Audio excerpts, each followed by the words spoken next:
Organisasi SCP adalah organisasi paling kuat di planet bumi. Berkat kerjasama mereka dengan semua pemerintah dunia, serta organisasi swasta, pebisnis, dan dermawan kaya, mereka memiliki dana yang benar-benar tidak terbatas. Peringkat mereka termasuk dalam manusia terbaik dan tercerdas yang ditawarkan dan bahkan kecerdasan di luar ras manusia. Mereka memiliki akses ke teknologi canggih dan anomali mulai dari senjata ampuh hingga amnesti penghapus memori hingga peralatan canggih yang bahkan hanya bisa dimimpikan oleh Elon Musk. Dan ini adalah hal yang baik karena kami mengandalkan mereka untuk menampung ribuan anomali dan tetap waspada terhadap ribuan atau bahkan jutaan lainnya. Semuanya mulai dari kadal abadi hingga virus daging sarkik supranatural hingga punafik. Demigod yang menyesakan realitas seperti Rusa, penjaga gerbang, dan Raja Scarlet yang legendaris. Dan siapa yang duduk di ujung piramida yang perkasa ini mendelegasikan kepada semua orang di bawahnya dan menjaga roda tetap berputar di dalam kelompok raksasa yang sangat besar ini? Tentu saja itu Dewan O5, sekelompok 13 manusia dengan begitu banyak uang dan kekuatan institusional. Mereka adalah sosok yang paling dekat dengan sosok non-anomali yang bisa menjadi dewa, juga dikenal sebagai Komando O5, Overseer, dan Overwatch. Orang-orang dengan izin tingkat 2 di organisasi tidak tahu siapa mereka atau apakah mereka benar-benar ada. Mereka yang berada di tingkat 3 dan 4 cukup tahu untuk takut pada mereka dan sedikit lainnya. Di antara mereka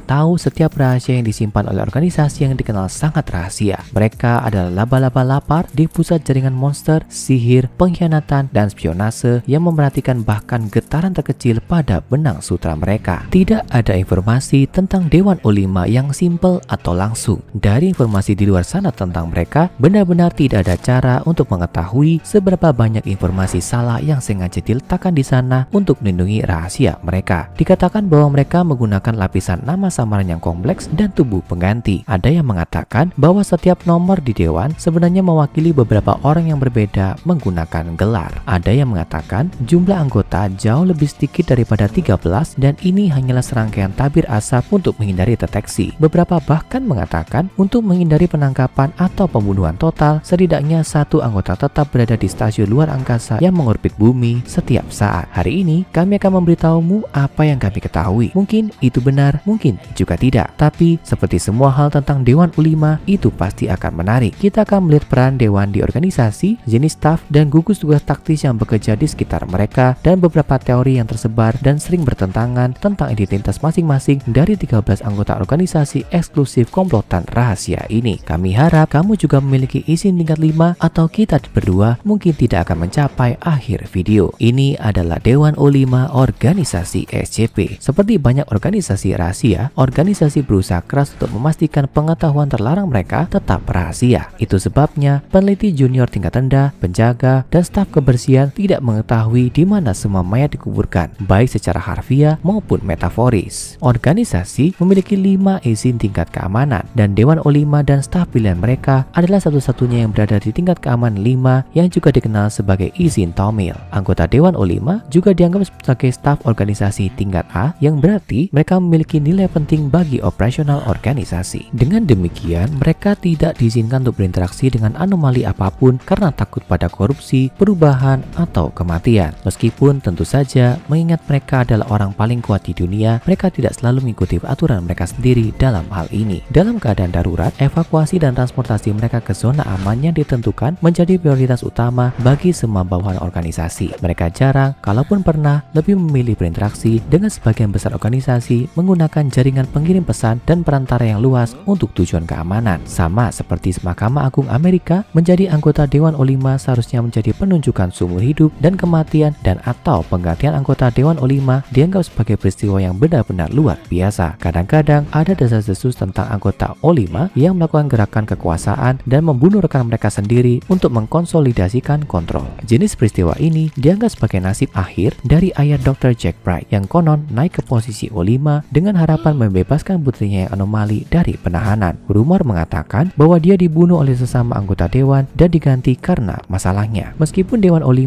tidak dimasukkan untuk berinteraksi dengan anomali apapun, praktiknya tidak selalu demikian. Ada kemungkinan bahwa anggota Dewan O5 menggunakan akses mereka secara secara teratur ke SCP-006, sebuah sumur kecil yang akhirnya memiliki kemampuan untuk menyembuhkan penyakit dan memberikan vitalitas, kesehatan, dan umur panjang pada siapapun yang meminumnya. Diyakini oleh beberapa orang bahwa ini sebagai tindakan pencegahan terhadap serangan potensial dari pengacau realitas yang kuat dan peristiwa restrukturisasi realitas tingkat CK. Setiap anggota O5 membawa jimat kecil yang terbuat dari daging seorang pengacau realitas yang telah meninggal tapi sangat kuat. Ini seharusnya menciptakan kantong stabilitas dimensi di sekitar mereka kemanapun mereka pergi. Meskipun diyakini bahwa semua anggota Dewan O5 pada dasarnya adalah manusia, mungkin atau bahkan mungkin banyak dari mereka telah mengalami perubahan yang tidak wajar selama pencapaian mereka ke kekuatan tertinggi. Mereka juga dikatakan dilindungi diri mereka dengan sejumlah individu yang kuat dan anomali untuk pelindungan, yang membawa kita dengan baik ke poin berikutnya. Siapa yang bekerja langsung dengan Dewan O5 yang terkenal sangat rahasia dan tidak dapat diakses? Mari kita lihat. Pertama, pertahanan Dewan O5, gugus tugas taktis Alpha 1 yang dijuluki tangan kanan merah. Ini adalah yang terbaik dari yang terbaik. Dipilih sendiri karena keterampilan dan kesetiaan mutlak kepada Dewan. Mereka bekerja dengan lapisan kerahasiaan ekstra dan menerima perintah langsung dari O5. Jika Dewan memutuskan tidak mempedulikanmu, maka titik laser merah yang muncul di kepalamu 1 jam kemudian terpasang pada senapan operasi tangan kanan merah. Ini adalah grup dengan masa lalu terkotak-kotak. Banyak dari anggota mereka diyakini telah memisahkan diri dari kelompok tersebut untuk membentuk pemberontak kekacauan, sebuah kelompok yang secara langsung menentang organisasi. Meskipun jika kamu pernah membicarakan hal ini di sekitar anggota Dewan O5, kemungkinan kamu akan hilang secara misterius segera setelah itu sangat tinggi. Tapi dibutuhkan lebih dari sekedar senjata untuk menjaga misi organisasi terus bergerak maju. Sosok yang mewakili kepentingan Dewan O5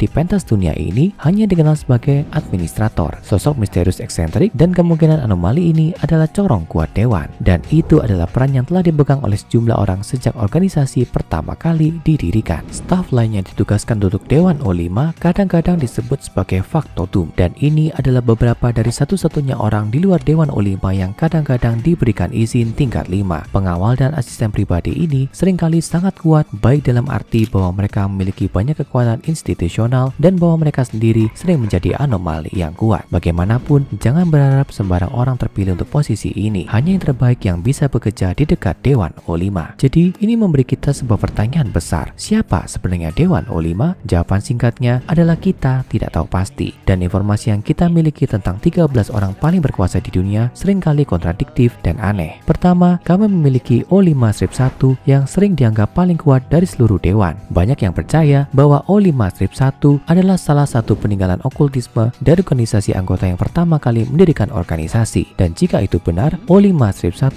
kemungkinan berusia setidaknya 200 tahun. Mereka mampu bertahan sampai usia ini berkat intervensi magis atau anomali. Ras dan jenis kelamin dari O5-1 bervariasi dalam catatannya. O5-2 dianggap sebagai salah satu anomali anggota Dewan O5 yang lebih aktif. Sementara pencatatan membagi apakah mereka laki-laki atau perempuan, elemen yang konsisten dalam cerita tentang mereka melukiskan gambaran orang tua dengan petunjuk ke masa lalu yang misterius, seperti memiliki bekas luka penyalipan atau ikatan yang konsisten dengan Dr. Sophia Light, peninggalan dari garis waktu yang terhapus. O5-3 secara konsisten dilihat sebagai laki-laki dan sebagian besar dilihat sebagai keturunan Eropa. Terlepas dari detail lain yang dibagikan, dia umumnya dianggap sangat cerdas, serta salah satu anggota Dewan yang lebih baik bertindak sebagai semacam hati nurani untuk yang lain. O5-4 adalah sosok lain yang dianggap kemungkinan besar laki-laki dan keterlibatan dalam Dewan umumnya dianggap agak spektakuler. Apakah kamu percaya dengan cerita bahwa mereka masuk dengan membunuh O5-4 sebelumnya selama situasi pengambilan alih yang tidak bersahabat, atau bahwa mereka adalah orang pertama yang mengumpulkan seluruh seri Tuan Kecil dari Dr. Wondertainment? O5-5 kemungkinan besar juga laki-laki, dan beberapa catatan menganggapnya sebagai salah satu anggota Dewan yang ada di depan. Dia lebih cenderung berinteraksi dengan publik daripada yang lain dan berspekulasi bahwa dialah yang menjalankan jaringan luas bisnis depan yang secara teratur digunakan untuk perlindungan oleh organisasi secara luas. O5-6 kemungkinan besar laki-laki dan mungkin keturunan Eropa. Reputasinya campur aduk. Beberapa berspekulasi bahwa dia secara resmi adalah agen lapangan teratas organisasi, sementara yang lain percaya dia adalah boneka koalisi gaib global, salah satu organisasi saingan organisasi. Bagi sebagian orang, dia dikenal sebagai koboi. Ada yang percaya bahwa O5-7 adalah wanita keturunan Asia Selatan. Dia dikatakan sebagai ahli taktik karismatik dan memainkan peran penting dalam memilih dan mempekerjakan staf elit yang bekerja di sekitar Dewan O5. O5-8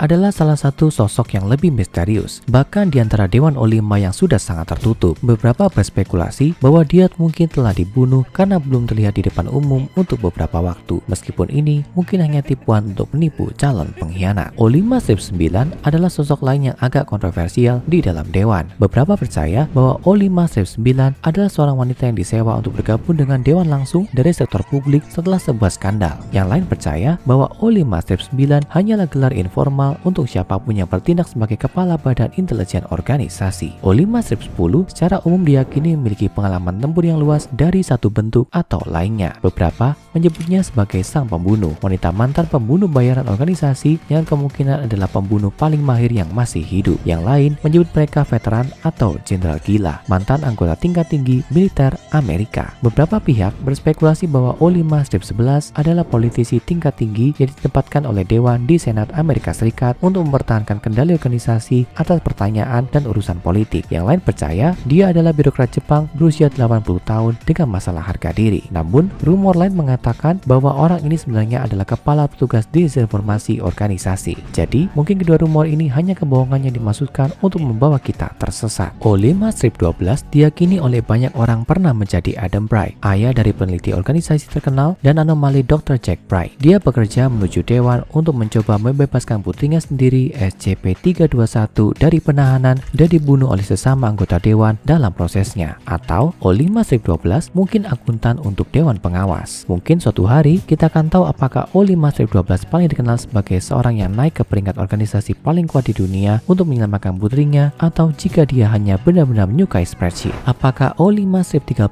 pernah benar-benar ada masih diperdebatkan. Banyak yang berspekulasi bahwa awalnya hanya ada 12 anggota dan 13 itu ditambahkan sebagai penentu perolehan suara Dewan. Yang lain mengatakan 13 hanya ditambahkan karena besarnya okultisme modern dari angka 13. Beberapa percaya tidak ada 13 dan itu hanyalah upaya lain untuk membuat semua orang tetap waspada, atau ada desas-desus bahwa semua anggota Dewan adalah O5-13 bergiliran bertindak sebagai pemecah suara ke-13.